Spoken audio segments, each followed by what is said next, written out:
Bonsoir chers internautes de Seven Truth TV, très content de vous retrouver ici aujourd'hui 22 novembre pour votre émission Seven Sport dans Seven Truth TV.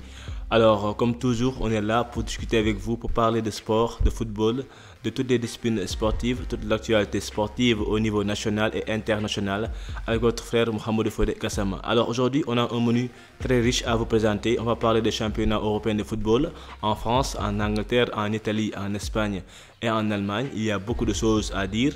Il y a aussi le football local qui a démarré sa première journée ce week-end-là. Donc tout de suite, le développement.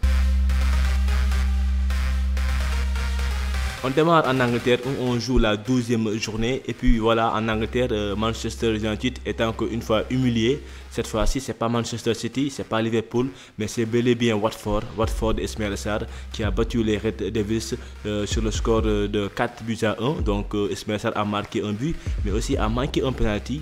Donc c'est la défaite de trop pour le coach Solskjaer. Finalement limogé, il a été démis de ses fonctions depuis dimanche.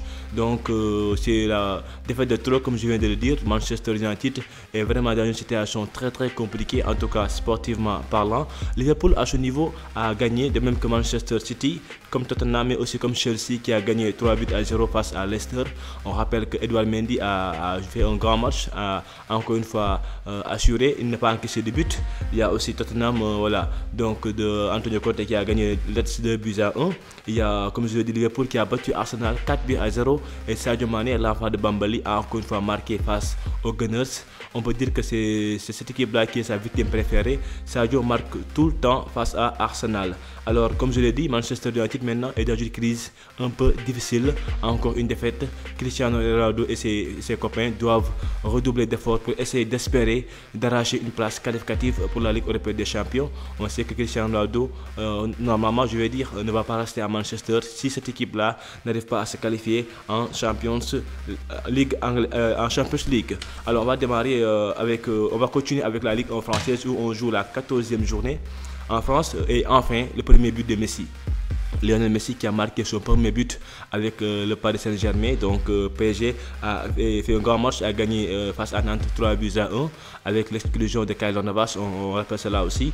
Rennes a gagné Montpellier 2 buts à 0 avec un grand match aussi de Gomis, le gardien sénégalais, qui a assuré aussi. Monaco a fait match nul face à Lille, c'était vendredi. On rappelle que Krépin Diatta a marqué un but, mais aussi il est sorti sur blessure.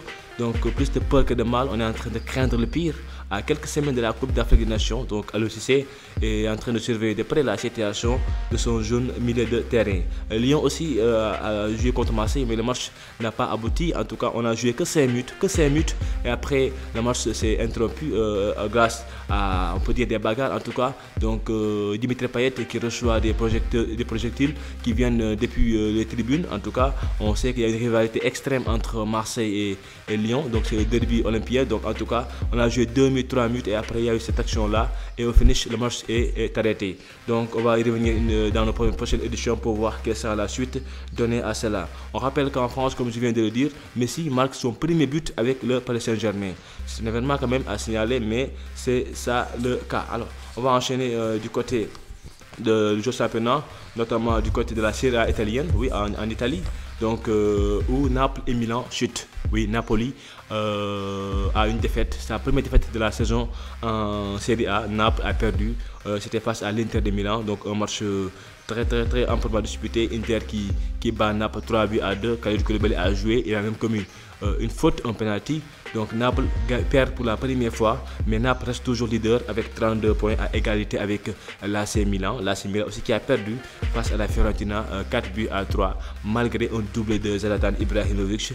La Juve a gagné aussi la Lazio 2 buts à 0 avec un doublé sur penalty, 2 buts sur penalty de Leonardo Bonucci. Donc il y a là aussi le Genoa qui a perdu face à la Roma de Mourinho a gagné 2 buts à 0. Que ce fut difficile, il fallait attendre jusqu'aux 10 dernières minutes pour voir la victoire se dessiner pour les Romains. Alors on quitte l'Italie pour aller en Espagne où on joue la 14e journée avec Xavi, le Catalan, qui est de retour au niveau du banc du Barcelone. Xavi réussit sa première, c'était face à l'Espagnol Barcelone.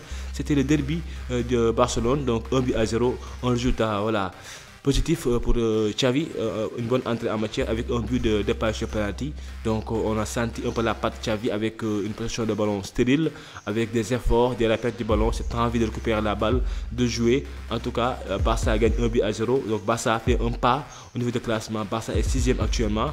Le Real Madrid a gagné 4-1 à Grenade. Donc l'équipe de Carlo Ancelotti a assuré l'essentiel avec un jeu offensif vraiment attractif, avec de beaux jeux, je vais dire, un très bon jeu, avec des buts aussi notamment de Asensio qui a marqué, donc qui va avoir confiance aussi.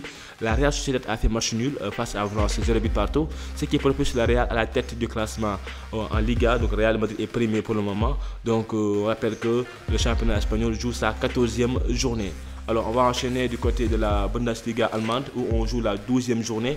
Dortmund recolle à 1 point du Bayern Munich. Surprise, le Bayern est battu par Augsbourg. Le Bayern est battu, donc c'est une surprise, hein, mais c'est ça, 2-1. Donc Lewandowski a joué, Manone était dans les buts, mais voilà, donc c'est Dortmund qui en profite, lui qui a gagné donc, face à Stuttgart 2-1 avec le but victorieux signé Marco Reus, le capitaine allemand.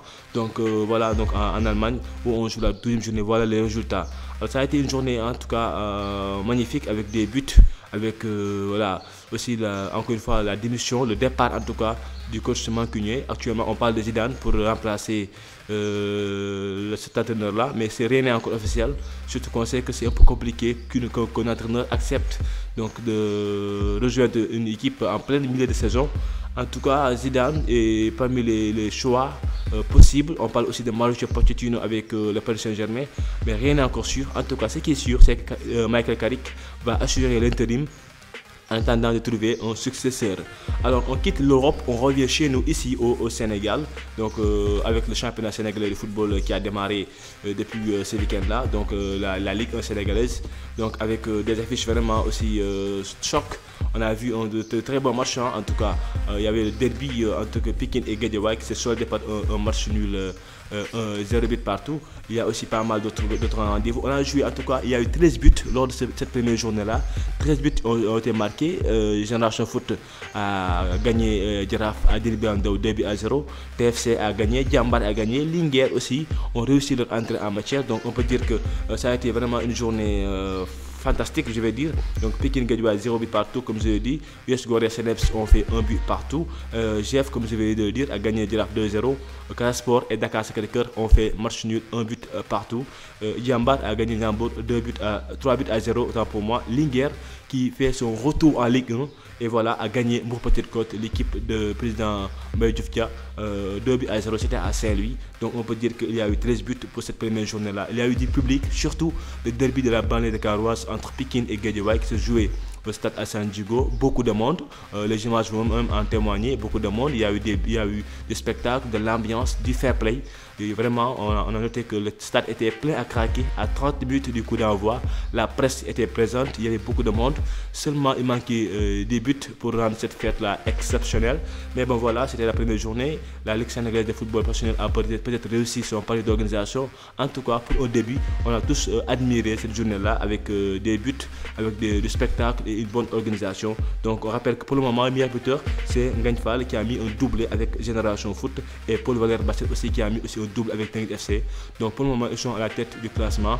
La prochaine journée sera le week-end prochain, Inch'Allah. Et comme je vous l'ai dit, Seven Truth sera avec vous pour partager ces moments footballistiques avec vous, avec le football local, des interviews et pas mal d'autres choses. On rappelle aussi que la CAN est dans quelques semaines, donc on va continuer aussi à tendre nos micros aux experts, aux sélectionneurs, mais aussi aux amoureux du football pour voir leur impression par rapport à cette équipe nationale du Sénégal qui rêve de gagner cette CAN-là, vraiment tant attendue par le peuple sénégalais. Alors, nous sommes à la fin de cette émission Seven Sport sur Seven Truth TV. Merci de nous retrouver, de nous suivre à travers nos différentes plateformes digitales. Ça a été un moment de plaisir de partager ces moments avec vous. En tout cas, aujourd'hui, comme toujours, au micro, votre ami Mohamed Fouele Gassama, à la technique, Timmy le maestro qui est en train de coacher notre technicienne Oumou. Rendez-vous la semaine prochaine, Inch'Allah, pour un autre numéro. Au revoir.